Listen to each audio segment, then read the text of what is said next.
my son being born. She was beautiful with curly hair, dimples, and I was so happy that I would always hold her in my arms. I felt so happy. Another reason for my happiness was, in my family, I have two more sisters, younger sisters, and my youngest sister gave birth to an albino child, which means that she's born white, and her eyes also do not have the color, and so she faces a lot of problems and with her skin and with her eyes. And few months later, my middle sister gave birth to a Down syndrome baby, and I was 5 months pregnant. And the trauma that I was going through, because I was constantly thinking that I shouldn't have a Down syndrome baby and I shouldn't have an albino baby, and the whole stress was so high that the rest of the months passed by. So when she was born and I saw she's not white and she doesn't have Down syndrome, I think I was extremely excited about having my baby. So few months later, we found out that she's severe to profoundly deaf, because she wouldn't listen to sounds. And when I would call her, and because I was singing so loudly, there were times she would listen, sometimes she wouldn't. And I was wondering that, everything looks normal, maybe she's a little moody. And you don't think that disabilities will actually affect your life, because you just take life for granted, that a family will be complete with 2 children or 1 or 2 children, with everything working for them. So when somebody in my family felt that she is not listening to sounds, she said, why don't you get a test done? And after much resistance, because in your mind as a mother, you always think, no, my child looks perfect. When I'm calling her name, she's listening. She's a God's gift, and that's what her name also means. Prisha means God's gift. She cannot be having any problem.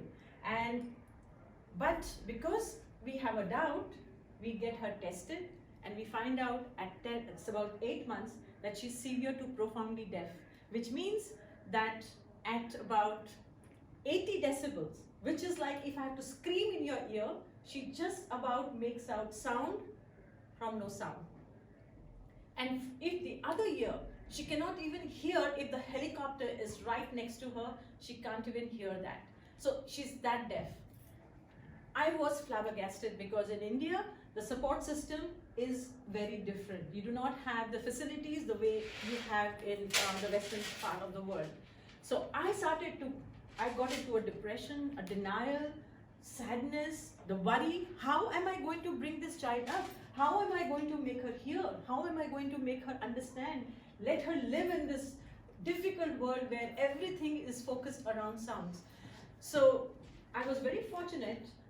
My prayers were answered, and we found my mentor, Mrs. Alika Hudlikar, very close in the same city, and she asked me to come for speech therapy, because being deaf means the hearing aids will give you have access to sounds, but you cannot interpret the language. What does it mean? Like when you move to Germany, you can hear what is happening, but you cannot understand. Somebody has to explain, has to teach you to speak. But in her case, every sound had to be interpreted. Did you hear that sound? That was something falling. Did you hear? That's a bird. Yeah, pew, pew, that's a bird. Every sound that she heard had to be interpreted. Plus, I had to make her listen to softer and softer sound, because it was about training the brain. So I would put on the tab. Can you hear the sound? Close your eyes. And I would trick her. Now she heard it. I heard it, because she's a baby of about a year and some few months. I said, no, that was not, I hadn't opened the tab. Pay attention, listen to it well. So my life for the next few years was centered around listening to every sound that was in the environment, bringing that sound to her, letting her understand what that sound means, the interpretation of that sound. The next challenge was to make her listen and then comprehend, remember, because if you learn a difficult vocabulary in German, do you remember it by the night? No, you don't. So you have to recollect, use it in context. So the next was listening to everyday sounds and new words in context, use them in full sentences, in context, and memorize. Tell her what happened, where did we go, how was the birthday party, now tell it to grandfather, now tell it to the grandmother, now tell it to me. No, you missed out the is, you missed out the, and then the articulation. The vocabulary has to be in a sentence, proper sentence, complete sentence, and then it has to have the intonation so that she doesn't have the sound,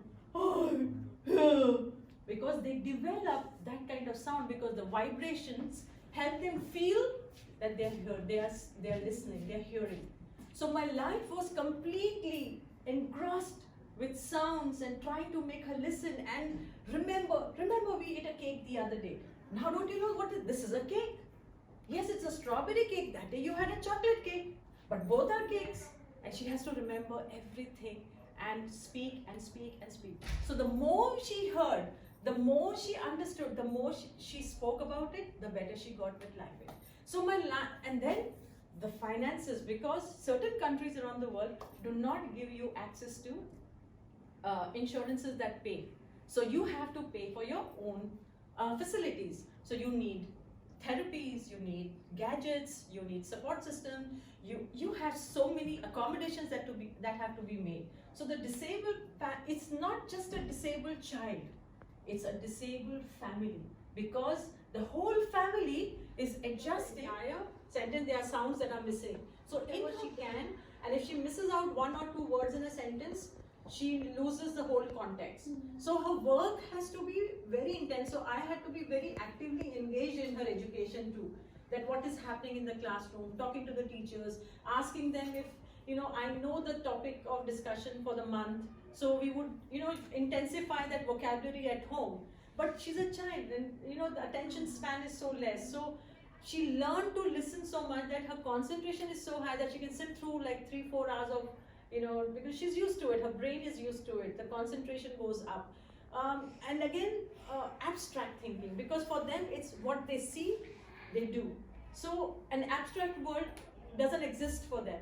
So for her, that has been a very big challenge, because the education today talks about abstract stuff. As you would know, that how much thinking out of the box, not what you see, but behind that what is happening, or around that what is happening, interpretation, inferences, vocabulary, number of vocabulary that they can develop, and the other normal people can, there's a huge difference. It's almost half, or even 1/3. So the challenge to compete with the normal world, and the work is so much more. She has to work harder than everyone else. Last night she slept at 2:30.